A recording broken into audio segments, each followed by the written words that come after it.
Yes Men. We're political activists and filmmakers, and today we're here for a very, very, very special reason. When we were asked to host Ed Snowden, it was obviously a tremendous honor for us. Last week, Wired called him the most influential man on Twitter. He was nominated for a Nobel Prize. Time magazine called him the runner-up for Person of the Year right after the Pope. But today, we have something really, truly special. Because this morning, we actually got some historic news that we're very happy about. We received information from Snowden's team that he has received a presidential pardon.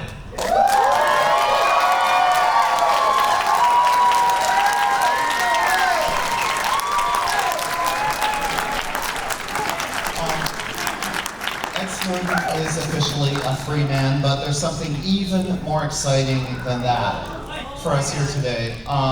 When Ed found this out last week, he decided to make this bipartisan event his first public appearance in the United States. Back on U.S. soil for the first time, Mr. Ed Snowden.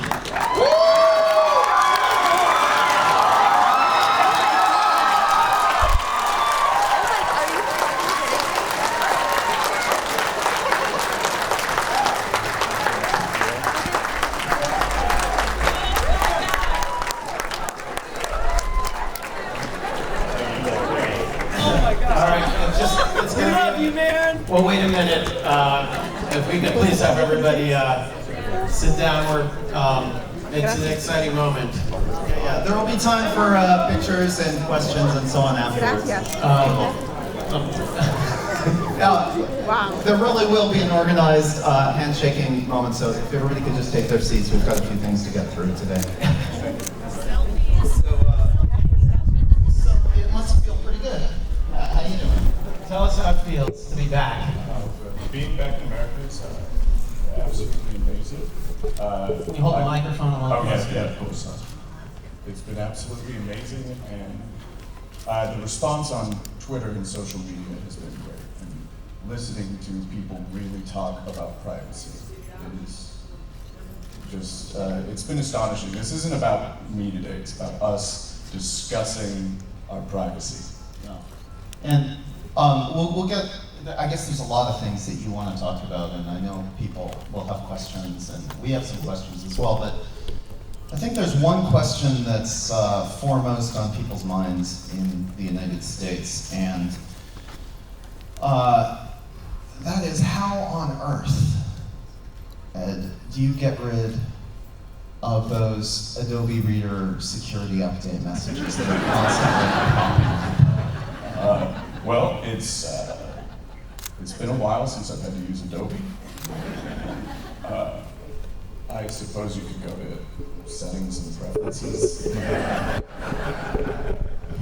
Under that file, perhaps choose to opt out. Opt out every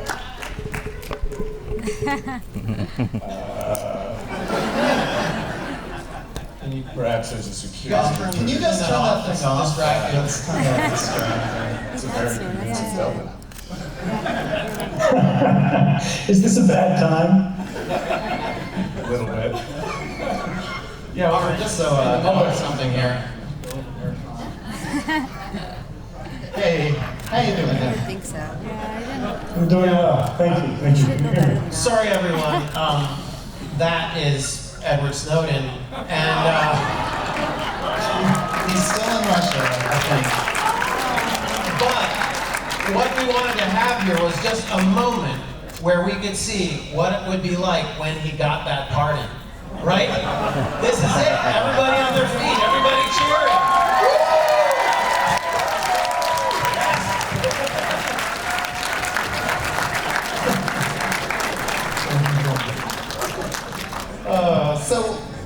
So I guess the first question might be, why aren't you here?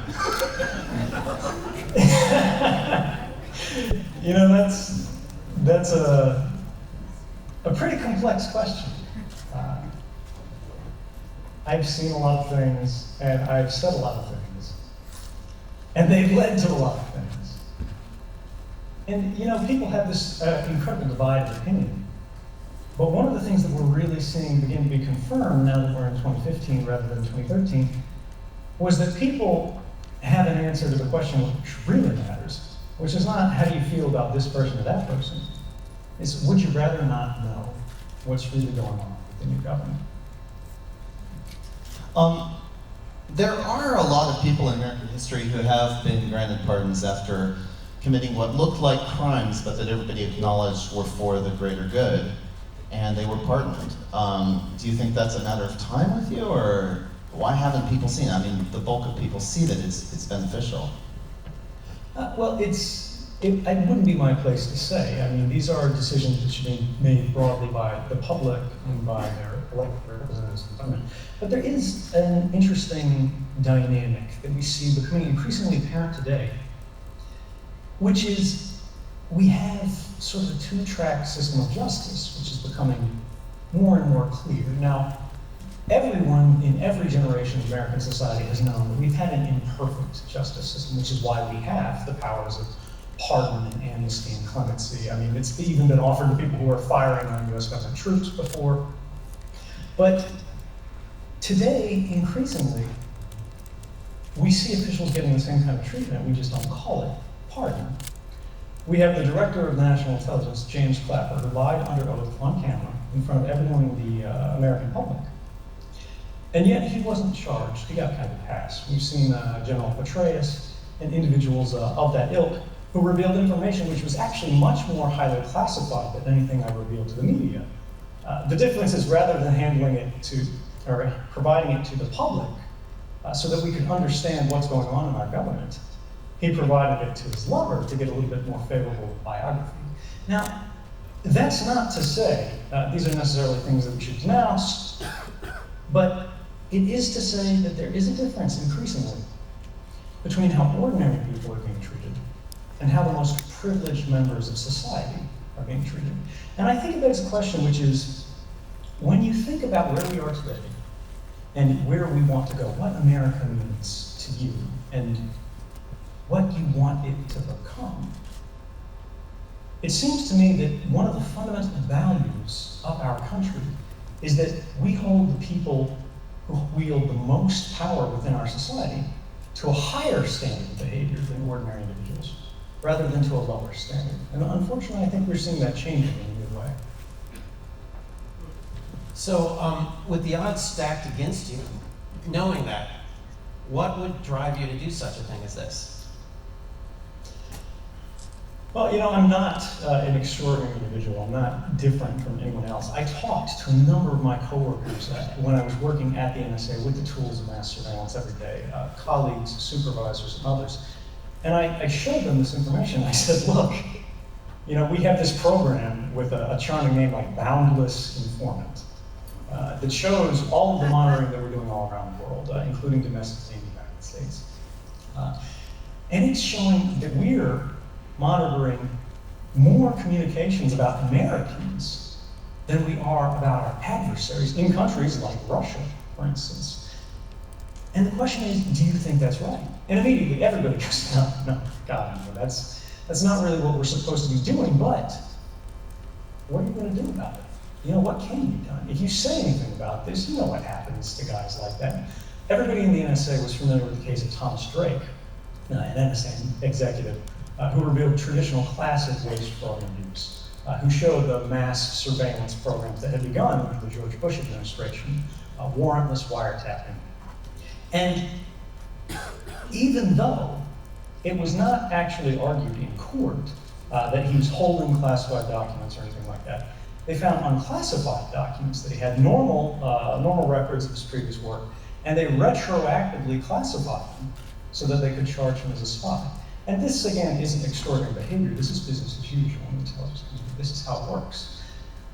But I still had to come in the next day, and the next day, and the next day, and we didn't stop talking about it. And eventually it gets to a point where you go, there's a certain level of incivility and injustice and inhumanity that every person has a threshold that they can witness and deal with. We walk past a beggar on the street and we turn our eyes away. or we see something, some altercation that we could intervene with, but we go, oh, it's a little too much risk.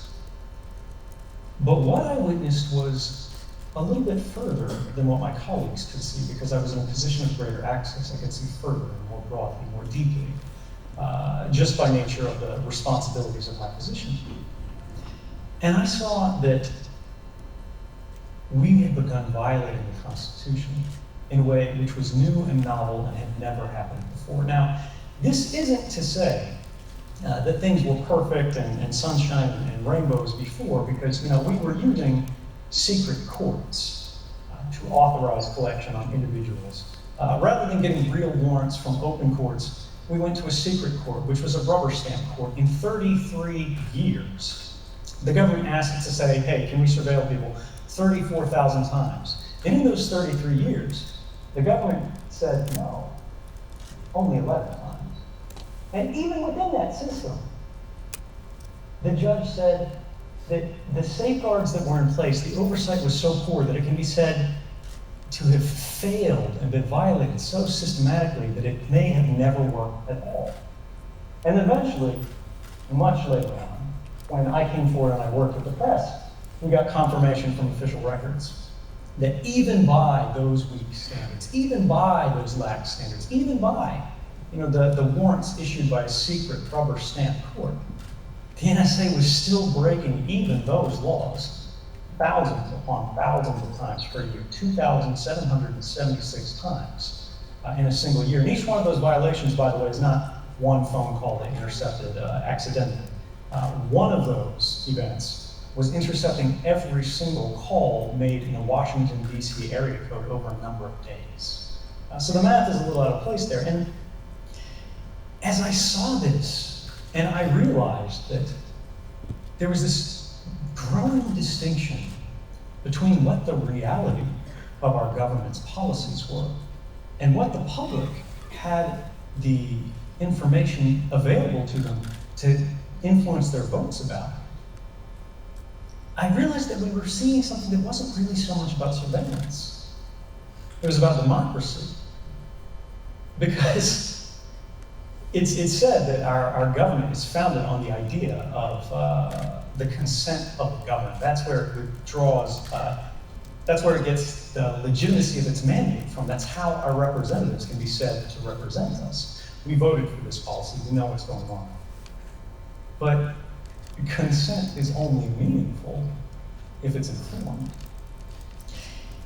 And so traditionally we go, all right, within our system, we're supposed to have mechanisms to be able to litigate this, to be able to challenge this, to go, all right, the government's gone a little bit too far.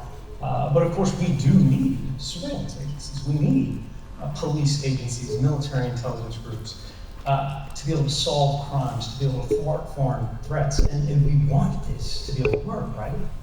But we also need to have some limitation, some way to ensure that ultimately it's the public holding the leash, as opposed to a few individuals hiding behind closed doors.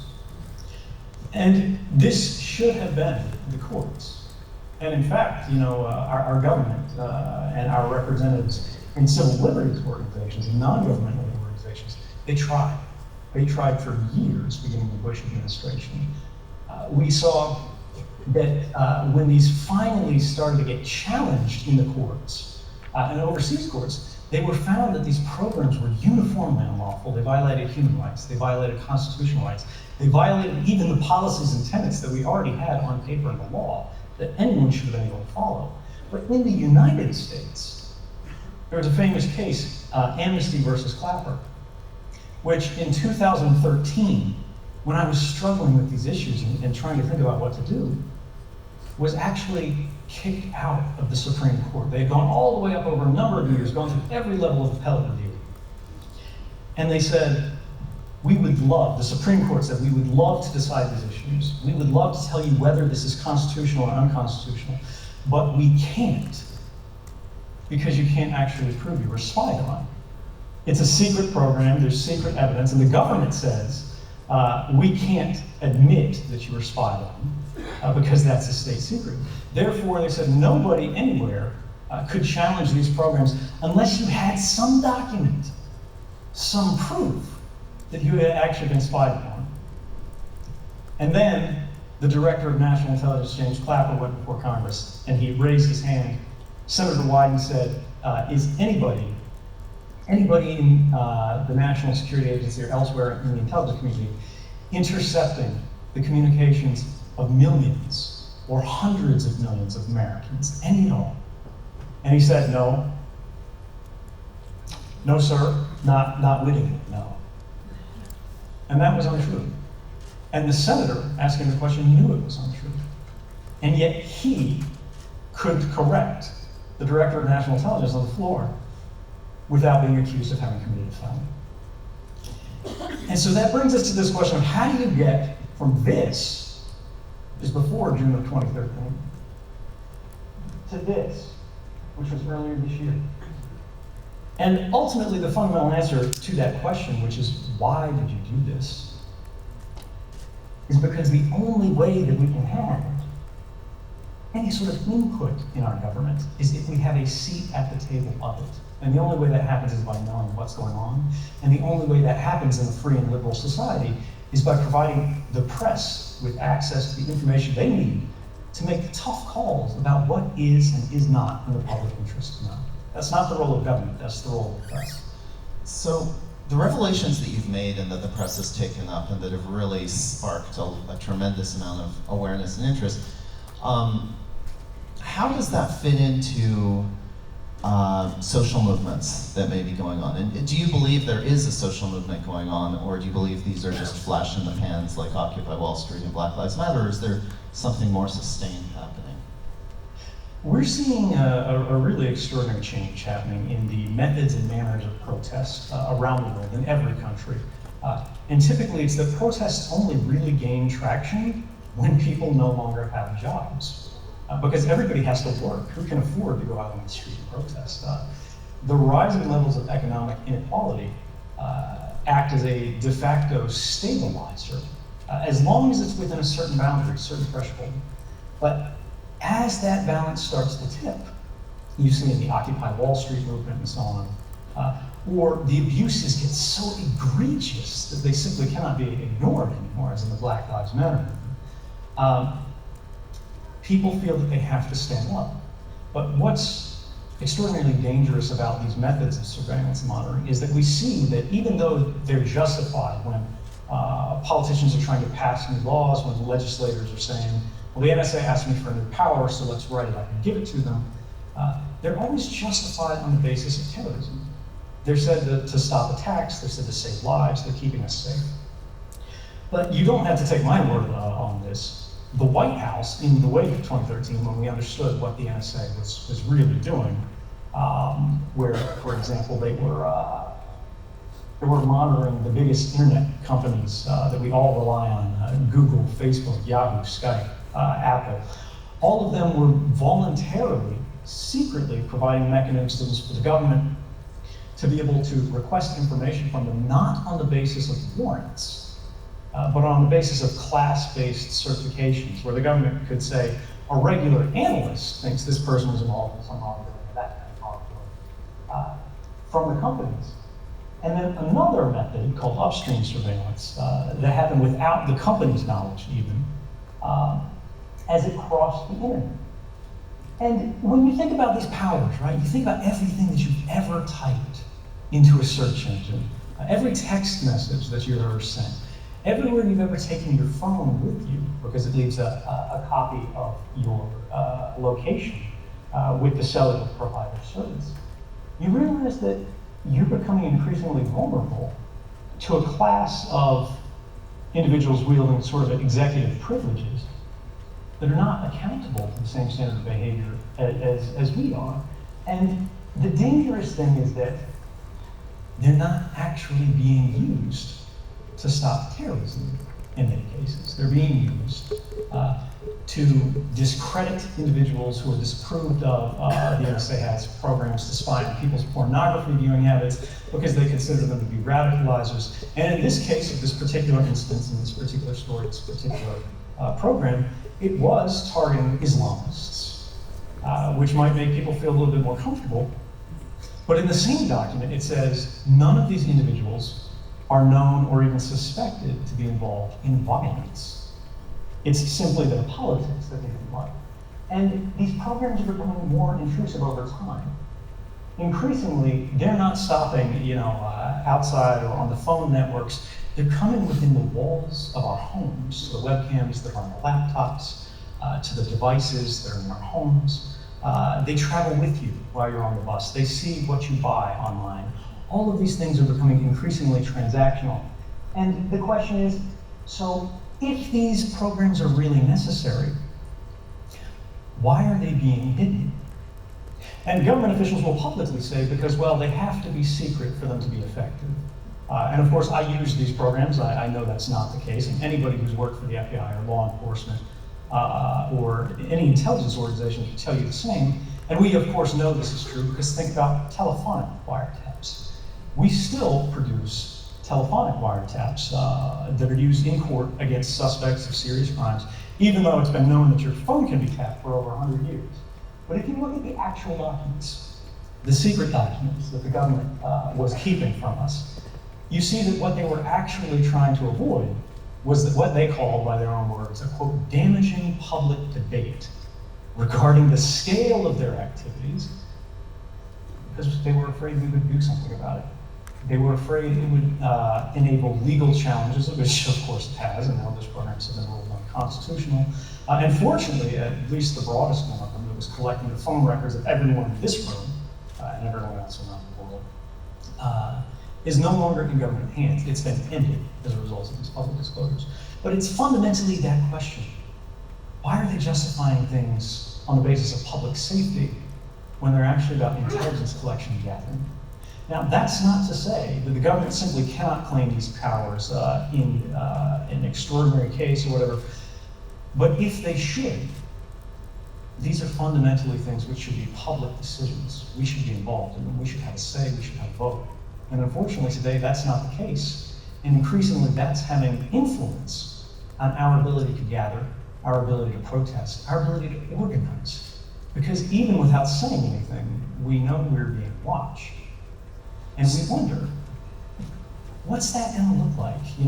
Not just next year, but 10 years down the road, to some individual looking at a government database. And in my view, that's not what America is. That's not what it should be. People should be free to pick up the phone and call their mother or their friend or a clinic or anyone, and not be worried about what that's going to look like to anybody else. We should have private spaces and private lives. We should be able to live freely and openly and associate as we wish and to think and develop and to determine our own future rather than being guided to one that's influenced by all of its external factors.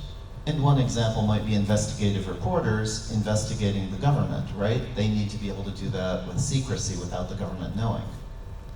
Right, and we've actually seen cases of this contemporaneously, somewhat earlier in 2013, actually, before I came forward.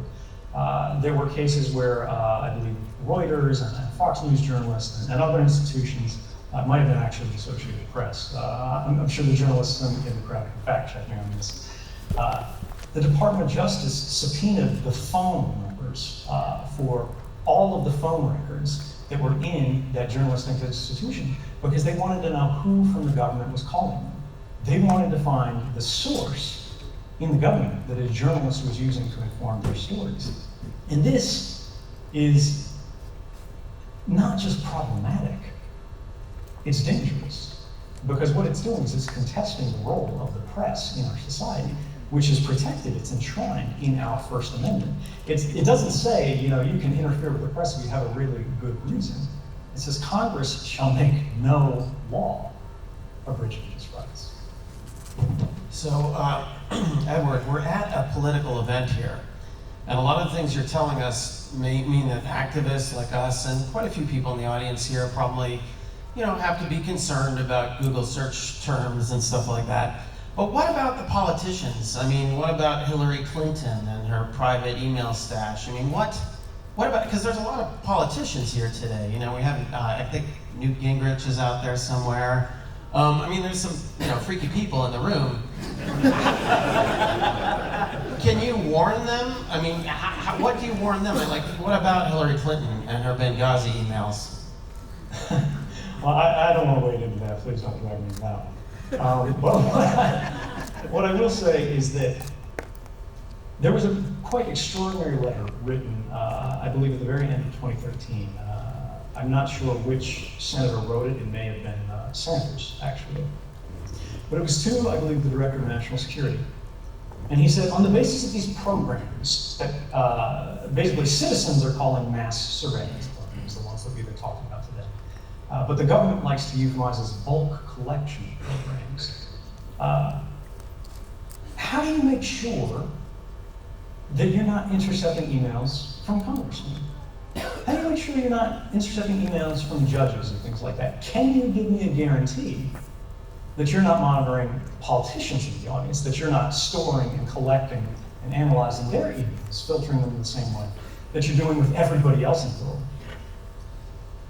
And the answer that was sent in the letter was, of course, very, very carefully worded. But the response was, we can't, because that's the nature of bulk collection. What we do is we collect everything, and then what I'll tell you is that we don't target any politicians. Yes, your emails are in the database. Yes, your phone calls are in the database. Yes, we can see everything about you if we choose to, but trust us, we wouldn't do that. Yeah, maybe you could talk a bit about how, I mean, you already have a little bit about how the internet has changed in your perception. I mean, we Yes Men have been using the internet and the freedom that it's had to do tricky things that are about poking and getting attention for important issues. And it feels like it's been changing a bit. And of course, everybody feels the change when you go to the Google search term and you wonder who's seeing it. But how have you seen the internet change over the last few years? You know, there's this incredible history in the internet, particularly for young people like myself, maybe young people in the audience who grew up with it, who remember what it was like, you know, before everybody was worried about all this surveillance, before people were worried about all of these hacks, before people were worried about people digging through your social media histories. And when many people were still relatively pseudonymous, you know, anonymous, they used a different name, they put forth a public persona that represented them in the way they wanted to be, so they could try on a new face. They could try to determine who it was they wanted to become, and then actually move towards becoming that person. They could embody those ideas, practice them, and eventually adopt them and embrace them. But the internet, it has, whether through corporate influence or monitoring or governmental, and I want to point out this is not a US problem. It's not that the NSA is the bad guy. Many countries around the world are involved in this. This is a global problem that's going to need global solutions. But the idea here is that we had this open and wild and free space. And now, rather than being sort of gentrified in a way that some people at least might see as beneficial, we're seeing that this incredible communications fabric that we've built that now touches every life, even if you don't use a smartphone or a computer, you know, your hospital records are transferred over this, your taxes are handled over this by the IRS and other institutions. Almost every life is touched by some internet-connected system. And this fabric, this extension of the public commons, is becoming increasingly militarized in a way. And I don't necessarily mean Humvees and rifles. I mean, we have military units. The Department of Defense has this new cyber command, and other countries around the world are doing the same thing, where they're beginning to interfere and shape and change policy in a way that benefits them.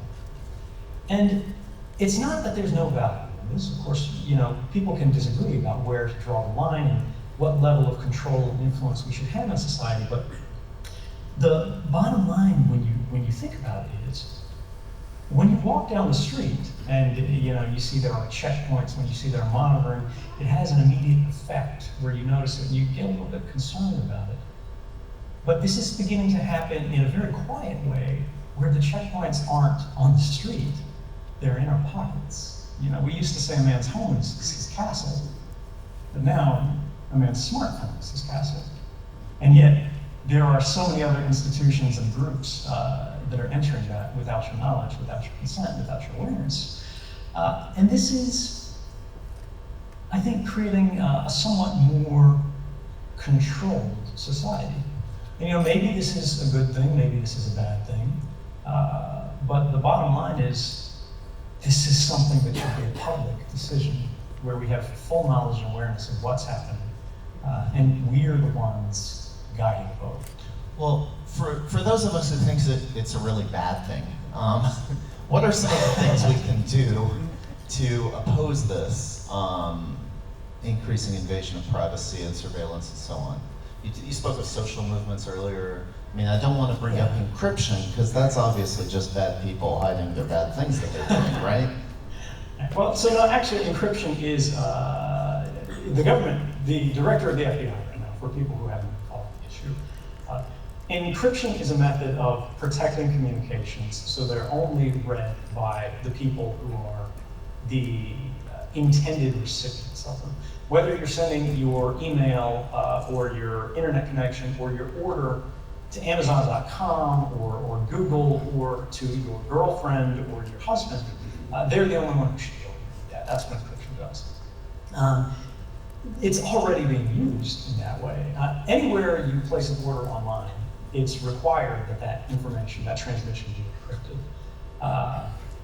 The interesting thing is that as vendors, corporations began to aggregate and collect a larger universe of transactions over the years, and they never got rid of them, they grew in size to what academics refer to as a database of authority. And what this means is not, some evil, malicious project. It means a well-intentioned set of data that's been collected over time. Just, for example, everywhere you ever logged into your Gmail account from, whether it's from your phone, whether it's from your home, whether it's from your office, those are permanent records. They never go away. They've got the IP addresses, the internet addresses that you're connected from, whether that's your house, your office, or coffee shop, or whatever. And when you have this for enough people on a wide enough scale, suddenly you have a perfect record of private lives at scale, rather than individuals that are for everyone. And encryption